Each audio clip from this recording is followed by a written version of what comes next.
दोस्तों, गठबंधन सरकारों का अपना एक मिजाज होता है, एक जायका होता है, वो उसी मिजाज और जायके में चलती है। मैं हैरान हूँ, इस बात को लेकर परेशान भी हूँ कि मोदी जी को ये जायका कैसा लग रहा होगा। खट्टा लग रहा होगा, मीठा लग रहा होगा या फिर तीखा लग रहा होगा, क्योंकि हमारे मोदी जी को गठबंधन की सरकारें चलाने का अनुभव नहीं है ना, और गठबंधनों को साथ रखने का भी अनुभव कुछ खास नहीं है। 2 महीने हुए हैं दोस्तों, केंद्र में मोदी जी की सरकार बनी है, एनडीए की सरकार बनी है बेसिकली, लेकिन इसकी खटपट की खबरें बनने लगी हैं, न केवल आने लगी हैं बल्कि अब लोग सवाल उठाने लगे हैं कि क्या वाकई में ये सरकार इतनी स्मूथली चल पाएगी, जिसको लेकर बड़ी बड़ी बातें और दावे किए जा रहे थे। देखिए, हमारे जैसे यूट्यूबर्स तो इस तरह की बातें करते रहते हैं, तो हमें लोग कहते हैं कि ये यूट्यूबर तो हर दिन मोदी सरकार गिराते हैं। तब बहुत से टीवी वाले हम जैसे लोगों की आलोचना करते हैं ना, ये तो हमेशा मोदी सरकार पर सवाल उठाते रहते हैं, ये तो हर दिन मोदी सरकार गिराते रहते हैं। लेकिन अब हम जो बात बोल रहे हैं वो नवभारत टाइम्स जैसे बड़े अखबार भी बोल रहे हैं। दोस्तों, नवभारत टाइम्स ने एक बहुत ही इंटरेस्टिंग आर्टिकल छापा है, जिसमें सवाल पूछा गया है, मोदी सरकार के लिए ये लक्षण ठीक नहीं है। वो सवाल क्यों पूछा गया है ये मैं आगे आपको बताऊंगी, और ये भी बताऊंगी कि जो गठबंधन की दरारें हैं, इस सरकार के एनडीए सरकार के अंदर दरारें हैं, वो खुलकर सामने आने लगी हैं, खबरें बनने लगी हैं। इस नवभारत टाइम्स के आर्टिकल की तरह हेडलाइन देखिए, क्या सच में नहीं चल पाएगी मोदी सरकार? कर्नाटक में जेडीएस तो बिहार में जेडीयू बढ़ा रहे हैं टेंशन। जेडीयू की टेंशन को लेकर तफसील से मैं आगे आपको बताऊंगी, लेकिन जेडीएस की टेंशन पहले मैं आपको बताती हूँ। दोस्तों, कर्नाटक में चुनाव से पहले बीजेपी ने जेडीएस के साथ गठबंधन किया, गठबंधन में चुनाव लड़ा, जिसका काफ़ी बदनामी हुई। दोस्तों, चुनाव के दौरान प्रज्वल रेवन्ना की सीडी आना, मोदी जी का प्रज्वल रेवन्ना के लिए प्रचार करना, उनके साथ फोटोज़ वायरल होना, ये मोदी जी की व्यक्तिगत छवि के लिए ठीक नहीं। देश के प्रधानमंत्री भी ऐसे आदमी के लिए वोट मांगते अच्छे नहीं लगते। वो जीत गए वो अलग बात है, वो उसके बाद उन पर कानूनी कार्रवाई हुई वो भी अलग बात है। जैसा कि मैंने कहा कि मोदी जी देश के प्रधानमंत्री ऐसे आदमी के लिए वोट मांगते अच्छे नहीं लगे, और वो तमाम जोखिम उठाते हुए भी बीजेपी ने वो सब कुछ किया, क्योंकि चुनावी फायदा बीजेपी को दिख रहा था, और बीजेपी को फायदा भी हुआ। कर्नाटक में जितनी उम्मीद थी कि कांग्रेस बहुत ज़बरदस्त परफॉर्म करेगी, उतना अच्छा परफॉर्म कर्नाटक में कांग्रेस ने नहीं किया, बीजेपी ने ठीक परफॉर्म किया गठबंधन में। लेकिन वो बात अब पुरानी हो चुकी है, क्योंकि सरकार बने 2 महीने हो चुके हैं, और ये खबर बताती है कि एचडी कुमारस्वामी, जो कि केंद्र में मंत्री बनाए गए हैं, जिनके साथ राज्य में गठबंधन जेडीएस और बीजेपी का गठबंधन है, कर्नाटक में कांग्रेस की सरकार है, सिद्धरामैया सरकार के खिलाफ एक पदयात्रा निकाल रही थी एनडीए। कुमारस्वामी को भी इसमें शामिल होना था, लेकिन कुमारस्वामी ने एंड वक्त में पैर खींच लिए। दोस्तों, बाकायदा कर्नाटक बीजेपी के अध्यक्ष विजेंद्र और केंद्रीय मंत्री प्रहलाद जोशी ने उनसे मुलाकात की, उनसे बातचीत की, उनसे कहा कि ऐसा आप मत कीजिए, लेकिन वो नहीं माने। दोस्तों, ये पूरा का पूरा मामला भी नवभारत टाइम्स ने विस्तार से छापा है।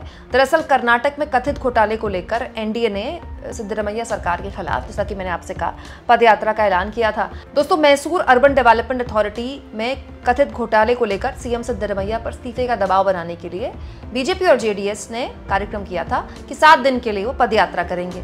अब जेडीएस के बड़े नेता और पूर्व मुख्यमंत्री एचडी कुमारस्वामी ने ऐलान कर दिया कि पदयात्रा से मैं तो दूर रहने वाला हूँ। कुमारस्वामी तो नहीं जा रहे, उनकी पार्टी भी नहीं जा रही है। अब बीजेपी को अकेले पदयात्रा निकालनी पड़ेगी। राज्य में गठबंधन में आप चुनाव लड़े, केंद्र में आप गठबंधन में हैं, बाकायदा मंत्री बने हुए हैं मोदी जी की कैबिनेट में, लेकिन राज्य में जब सरकार के विरोध का या कांग्रेस के विरोध को लेकर झंडा बुलंद करना होता है, तो आप अपने पद खींच लेते हैं, मतलब पैर खींच लेते हैं। और नाराजगी की वजह भी जो बताई गई है वो अपने आप में बड़ा सवाल खड़ा करती है दोस्तों, कि ये सरकार चलेगी कैसे जब इसके अंदर इतनी सारी दरारें हैं, और वो दरारें अब दिखने लगी हैं। इस खबर में साफ तौर पर बताया गया है कि एचडी कुमारस्वामी इस बात से भड़के हुए हैं कि बीजेपी हासन से विधायक प्रीतम गौड़ा को ज्यादा तवज्जो क्यों दे रही है। इस बात को लेकर खुलकर उन्होंने बाकायदा अपनी बात भी साझा की है कि क्या हम किसी ऐसे व्यक्ति, मतलब बीजेपी के विधायक प्रीतम गौड़ा के साथ मंच साझा करें जिसने देवेगौड़ा परिवार में जहर बोने की कोशिश की? क्या हमें नहीं पता कि किसने पेन ड्राइव बंटवाए? पेन ड्राइव मतलब प्रज्वल रेवन्ना की पेन ड्राइव। उस पेन ड्राइव को लेकर चुनाव के दौरान काफी बवाल मचा था, याद है ना आपको? कुमारस्वामी का ये कहना है कि बीजेपी के विधायक ने पेन ड्राइव बंटवाई थी। अपने उस विधायक को इतनी तवज्जो क्यों दे रही है, और अगर बीजेपी तवज्जो दे रही है तो हम ऐसे पदयात्रा में शामिल क्यों हैं? मतलब कमाल हो गया। अब आप बताइए, किस तरह का एक गठबंधन है जिसमें गठबंधन के साथी अपने दूसरे गठबंधन के साथी पर आरोप लगा रहे हैं कि आपने पेन ड्राइव बंटवाई, हमारे परिवार पर इस तरह के लांछन लगवाए, इतनी बदनामी परिवार की हुई। यही नहीं दोस्तों, बीजेपी पर निशाना साधते हुए कुमारस्वामी आगे कहते हैं कि बेंगलुरु से मैसूर तक जेडीएस ही मजबूत है। आप हमें कैसे नजरअंदाज कर सकते हैं या इस तरह का फैसला हमसे बिना चर्चा के ले सकते हैं?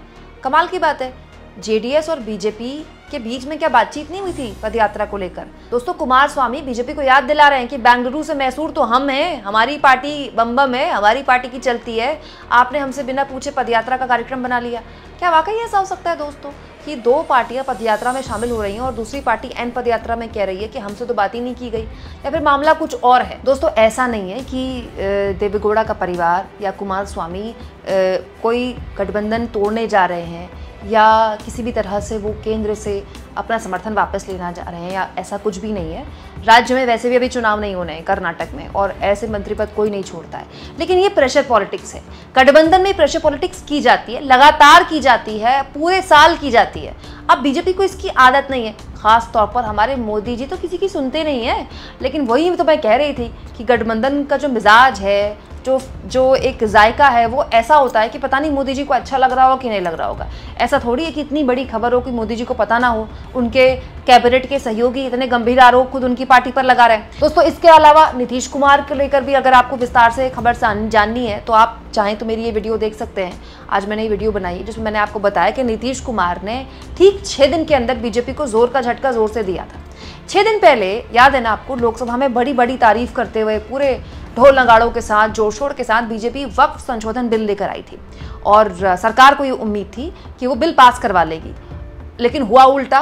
वो जेडीयू जो कि उस वक्त उस बिल के समर्थन में थी, लल्लन सिंह बड़ी बड़ी बातें कर रहे थे, वो बिल भले ही पास ना हुआ, वो जेपीसी में चला गया हो, ठंडे बस्ते में चला गया हो, लेकिन एक तरफ केंद्र की मोदी सरकार ऐसा बिल लेकर आ रही है उस पर आरोप लग रहे हैं कि वो मुस्लिम विरोधी बिल है। ठीक 6 दिन बाद राज्य में, बिहार में नीतीश कुमार सरकार ऐलान कर रही है कि वो 21 मदरसे बनवाएगी। ये सब कुछ तब हो रहा है जब बीजेपी की बिहार की विधायक उषा ठाकुर ये कह रही हैं कि मदरसों में कट्टरता पलती है, मदरसों में आतंकवाद पलता है। बीजेपी के विधायक कह रहे हैं मदरसों पर लगाम लगाई जानी चाहिए, और बीजेपी के सहयोग से नीतीश कुमार जो सरकार चला रहे हैं, नीतीश कुमार मदरसे बनवा रहे हैं। वाह, क्या बात है।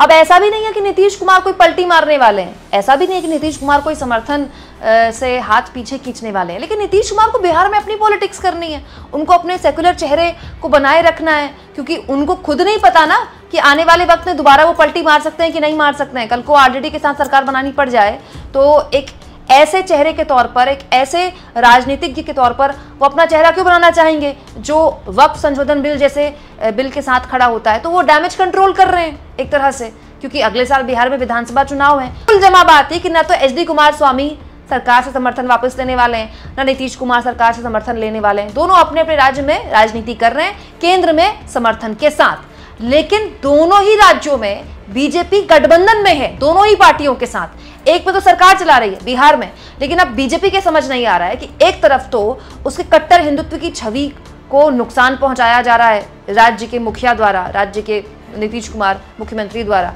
और दूसरा कुमारस्वामी गठबंधन की पार्टी पर इतने गंभीर आरोप लगा रहे हैं। तो ऐसे में दोस्तों, अगर नवभारत टाइम जैसे अखबार ये सवाल पूछ रहे हैं कि मोदी जी सरकार चला पाएंगे कि नहीं चला पाएंगे, कब तक ये सरकार चलेगी, कितनी मजबूत है ये सरकार, और आने वाले विधानसभा चुनाव में अगर बीजेपी की दुर्गति होती है तो फिर ये गठबंधन वाले क्या करेंगे? जैसे जैसे दोस्तों विधानसभा चुनाव में बीजेपी राजनीतिक तौर पर कमजोर होगी, जितने चुनाव हारेगी, महाराष्ट्र अगर हार गई, हरियाणा अगर हार गई, तो ये जो ताकत है ना बीजेपी की, वो और कम होती जाएगी, और ये जो विरोध के स्वर हैं सरकार के अंदर और बढ़ते जाएंगे। आप कह सकते हैं कि विपक्ष का तो सामना करना ही पड़ेगा मोदी जी को, अपने सरकार के अंदर भी इस तरह के विपक्ष का सामना करना पड़ेगा जो उनके विरोधी ही उनके लिए पैदा करेंगे। आप इस मुद्दे पर क्या सोचते हैं? कमेंट बॉक्स में जरूर लिखें, और जितना हो सके चैनल को शेयर करें, सब्सक्राइब करें, और थैंक्स और ज्वाइन के ऑप्शन से अगर आप चाहें तो कुछ आर्थिक मदद भी चैनल की जरूर करें।